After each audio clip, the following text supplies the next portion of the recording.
वाहिगुरु जी का खालसा वाहिगुरु जी की फतेह. Hello friends, welcome to Sikh History Sakhi podcast. I am Harpreet Kaur, your host. I would like to start today's episode with Bhai Gurdas Ji's War 1 Pauri 27. बाबे तारे चार चक नौखंड पृथ्वी सच्चा टोआ गुरुमुख कल विच प्रगट हुआ.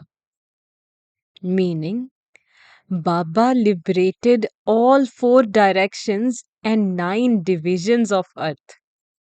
Guru Nanak has emerged in this Kalyug, the dark age. I believe this has given you a hint about today's episode.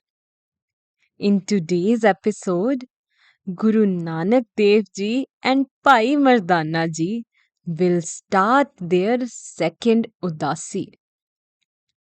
At the age of 37, in the year 1506, Guruji began his second Udasi towards the south of India along with his loving companion, the rabab player Bhai Mardana Ji.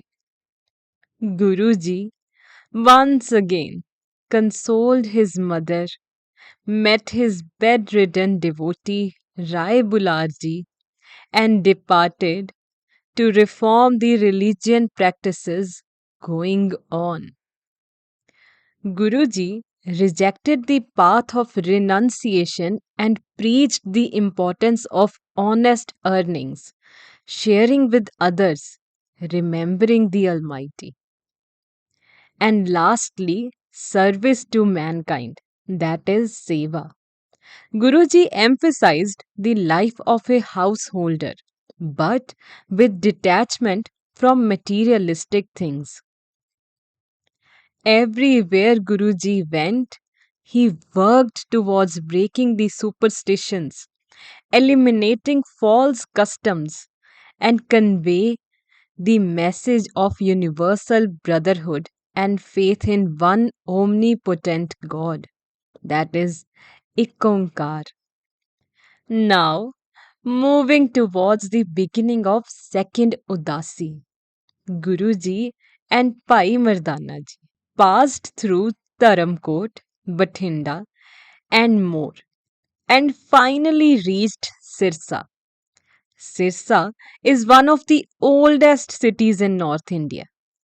Our 10th Guru, Guru Gobind Singh Ji, also stayed here for a night on his way from Damdama Sahib in year 1706.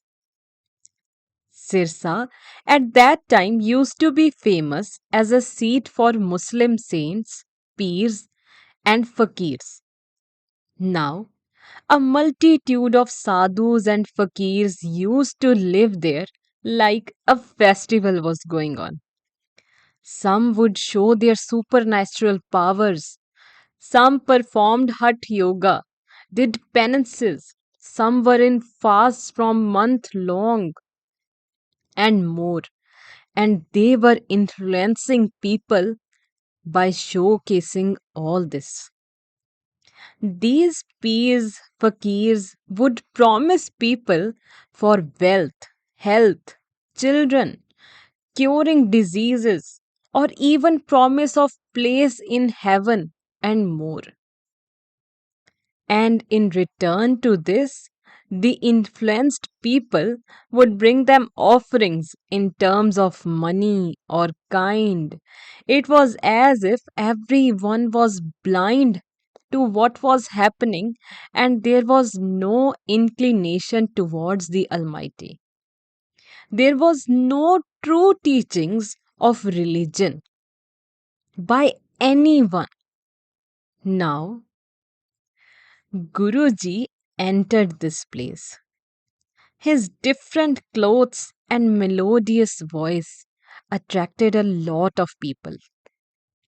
Some people came to him to understand what his faith was, as he neither looked Hindu nor a Muslim. and some were so mesmerized by his Shabad Kirtan that they stayed. This resulted in a problem for the great saints present there, as their followers decreased, and so did their offerings. Therefore, they gathered and went to Guruji to see who he was and what were his powers. Why were so many people attracted to him?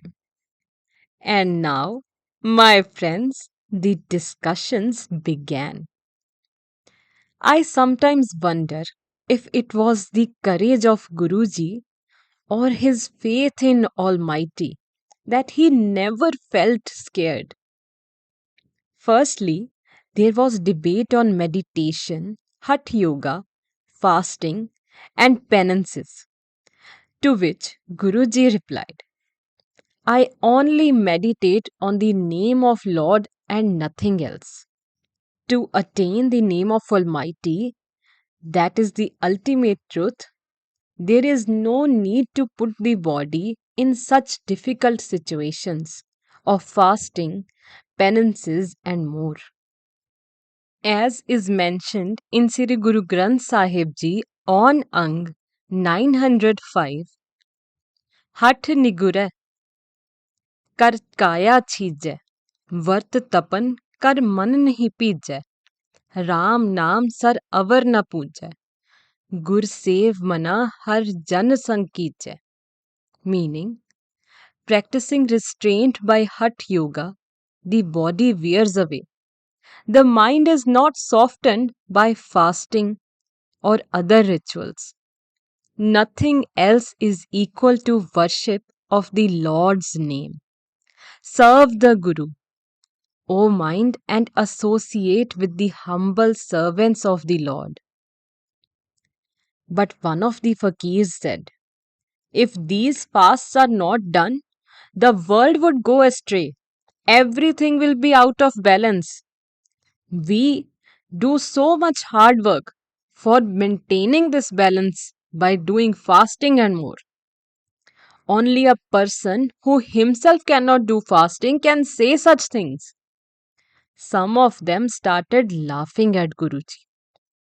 And then another said, you are absorbed in comforts of life and make fun of us doing hard practice. It is not proper. But Guruji replied, I didn't point anyone as bad. Then a priest said, then first you show us that you too can do fasting. We do not mean that you are absorbed in worldly desires. You seem holy. But we will only consider if you do fasting. Guruji said, all these things are for restraining the mind from vices. But it cannot be possible for everyone to go through the difficult and hard way. Then one of the priests said, but it is the right way and the only way. Now you keep a fast and tell us how great you are. All of the saints present there agreed to him and started forcing and questioning Guruji into keeping a fast to prove himself. Tune in next Tuesday to know if Guruji agrees to this or not.